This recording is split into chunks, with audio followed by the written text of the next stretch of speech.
மசாலா வடை, அதாவது பருப்பு வடை, இது பிடிக்காதவங்களே இருக்க முடியாதுன்னு சொல்கிற அளவுக்கு இந்தியாவில் ரொம்பவே பாப்புலரான ஒரு ஈவினிங் ஸ்நாக்ஸ் ரெசிபி இது அப்படின்னு சொல்லலாம்.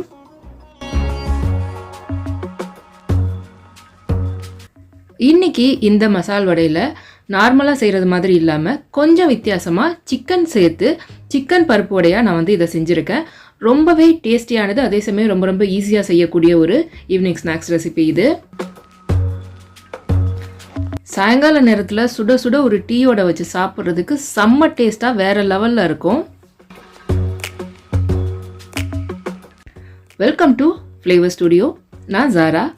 வாங்க இப்போது இந்த சிக்கன் வடையை ரொம்ப சுலபமாக எப்படி செய்கிறதுன்னு நம்ம பார்க்கலாம்.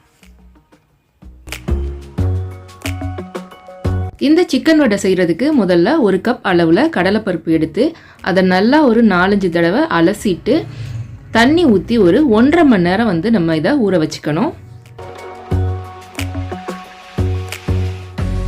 பருப்பு ஊற வச்சுட்டு கூடவே நம்ம ஒரு 200 கிராம் அளவில் எலும்பில்லாத சிக்கன் துண்டுகள் எடுத்துக்கணும். இந்த அளவுக்கு குட்டி குட்டியாக நம்ம கட் பண்ணிக்கணும். அப்படி இந்த சைஸில் கட் பண்ணலை அப்படின்னா நீங்கள் கொத்துக்கறி மாதிரி கூட வெட்டி எடுத்துக்கலாம். இப்போது கோழி துண்டுகளை நல்லா அலசி எடுத்துகிட்டு வந்துட்டு அதில் தேவையான அளவு உப்பு சேர்த்துக்கங்க. 1/4 தேக்கரண்டி அளவு மஞ்சள் தூள் சேர்த்துக்கலாம். கூடவே காரத்துக்கு தேவையான அளவில் மிளகாய்த்தூள். நான் இன்றைக்கி ஒரு 1/2 தேக்கரண்டி சேர்த்துருக்கேன். 1/2 தேக்கரண்டிலேருந்து 1 தேக்கரண்டி வரை சேர்க்கலாம்.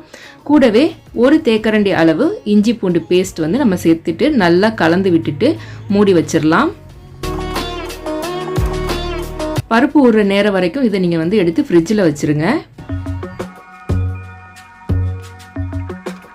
1.5 மணி நேரம் ஆயிடுச்சு. இப்போ பருப்பு நல்லா ஊறிடுச்சு. இதில் இருந்து ஒரே ஒரு கைப்பிடி அளவு பருப்பு நம்ம எடுத்து தனியாக ஒரு பவுலில் எடுத்து வச்சிடலாம்.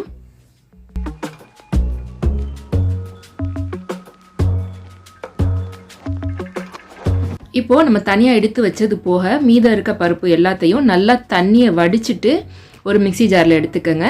இதில் 1 டீஸ்பூன் அளவு பெருஞ்சீரகம் நம்ம சேர்த்துக்கலாம். 2-3 கொத்து கருவேப்பிலையை நல்லா கழுவிட்டு அதையும் நம்ம சேர்த்துக்கலாம். கூடவே இதில் ஒரு சின்ன துண்டு இஞ்சியை சின்ன சின்ன ஸ்லைசஸாக கட் பண்ணி இந்த மாதிரி நம்ம சேர்த்துக்கலாம். 1 இன்ச் அளவு சேர்த்திங்கன்னா கரெக்டாக இருக்கும். இப்போ இதில் 3 பச்சை மிளகாயை சின்ன சின்னதாக கட் பண்ணி நான் சேர்த்துக்கிறேன். இங்கே உள்ள பச்சை மிளகாய் அவ்வளோவா காரமாக இருக்காது. நீங்கள் காரத்துக்கு தகுந்த மாதிரி அதை அட்ஜஸ்ட் பண்ணிக்கோங்க. இப்போது கொஞ்சமாக மல்லித்தலை அதுவும் நான் சேர்த்துக்கிறேன். இந்த வடைக்கு காரத்துக்காக நான் காஞ்ச மிளகாய் தான் நான் யூஸ் பண்ணுறேன். பச்சை மிளகாய் காரமாக இருக்காதுன்னு நான் முதலே சொல்லியிருந்தேன் இல்லையா. ஸோ 3 காஞ்ச மிளகாயை விதையெல்லாம் ரிமூவ் பண்ணிவிட்டு சின்ன சின்னதாக வெட்டி சேர்த்துருக்கேன். இப்போ இதில் நம்ம தேவையான அளவு உப்பு சேர்த்துக்கலாம். இப்போ இது எல்லாத்தையும் நம்ம தண்ணி அறவே சேர்க்காமல் அரைச்சி எடுத்துகிட்டு வந்துடலாம். ரொம்ப மையாக அரைச்சிடக்கூடாது. மசால் வடைக்கு பொறுத்த வரைக்கும் கொஞ்சம் கொரகொரப்பாக இருக்க மாதிரி அரைச்சிக்கோங்க. பார்த்திங்கன்னாவே தெரியும், இந்த அளவுக்கு நம்ம அரைச்சி எடுத்தால் போதும். இப்போ நம்ம தனியாக எடுத்து வச்ச பருப்பையும் இதில் சேர்த்துக்கலாம். இதை மூடி வச்சு தனியாக எடுத்து வச்சுருங்க. இப்போ நம்ம வடைக்கு தேவையான கோழி துண்டுகளை பொரித்து எடுத்துக்கலாம். ஒரு பேனை சூடு பண்ணிவிட்டு கொஞ்சமாக ஆயில் சேர்த்துட்டு நம்ம மசாலா போட்டு வச்ச சிக்கன் துண்டுகளை லைட்டாக நம்ம ஃப்ரை பண்ணி எடுத்துக்கலாம்.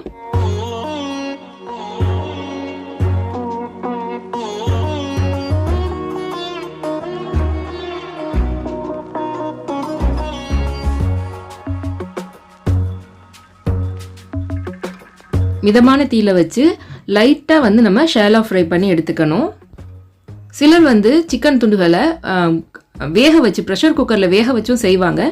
உங்களுக்கு பொரிக்கிறது விருப்பம் இல்லைன்னா நீங்கள் அந்த மாதிரி கூட செஞ்சுக்கலாம்.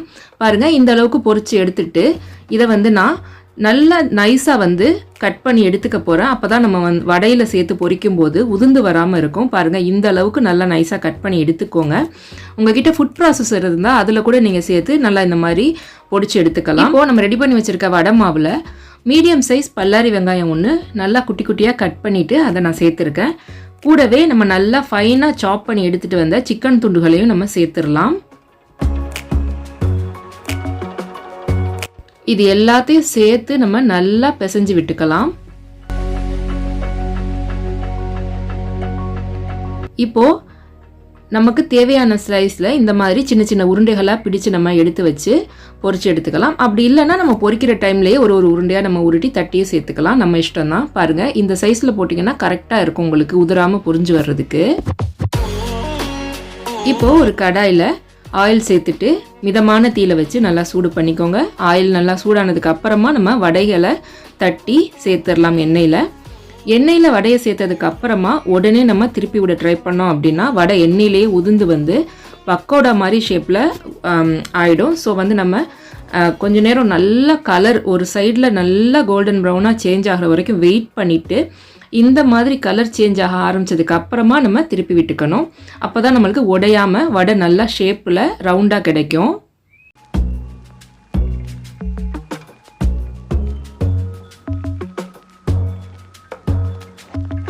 அதே மாதிரி நெருப்பு வந்து ரொம்ப அதிகமாகவும் வச்சிடக்கூடாது, கம்மியாகவும் வச்சிடக்கூடாது. மசாலா வடை சுடும்போது மீடியம் ஹீட்டில் அந்த ஆயிலோட சூடை மெயின்டைன் பண்ண வேண்டியது ரொம்பவே அவசியம். பாருங்கள் எவ்வளோ கிறிஸ்பியாக சூப்பரான ஒரு கோல்டன் ப்ரௌன் கலரில் அட்டகாசமான சிக்கன் வடை ரெடி ஆயிடுச்சு.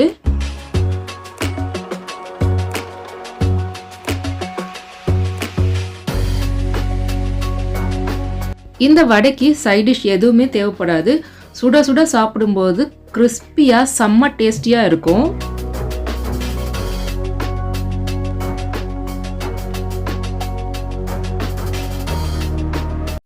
நீங்களும் ஒரு தடவை கட்டாயம் உங்கள் வீட்டில் இந்த சிக்கன் வடையை ட்ரை பண்ணி பாருங்கள். ட்ரை பண்ணி பார்த்துட்டு உங்களுக்கு பிடிச்சிருந்ததுன்னா மறக்காமல் கமெண்ட்டில் என் கூட ஷேர் பண்ணிக்கோங்க. இதே மாதிரி ஈஸியான இன்ட்ரெஸ்டிங்கான நிறைய ரெசிபிஸ் நம்ம சேனலில் ஆல்ரெடி போட்டிருக்கோம். அடுத்தடுத்தும் நம்ம சேனலில் சூப்பரான ரெசிபிஸ் வந்துகிட்டே இருக்குது. அதெல்லாம் நீங்கள் மிஸ் பண்ணாமல் பார்க்கணும் அப்படின்னு நினச்சிங்கன்னா நம்ம ஃப்ளேவர் ஸ்டுடியோ சேனலை சப்ஸ்கிரைப் பண்ணிவிட்டு மறக்காமல் பக்கத்தில் இருக்க நோட்டிஃபிகேஷனையும் ஆன் பண்ணிட்டீங்கன்னா நான் வீடியோ அப்லோட் பண்ண உடனேயே உங்களுக்கு நோட்டிஃபிகேஷனில் வரும்.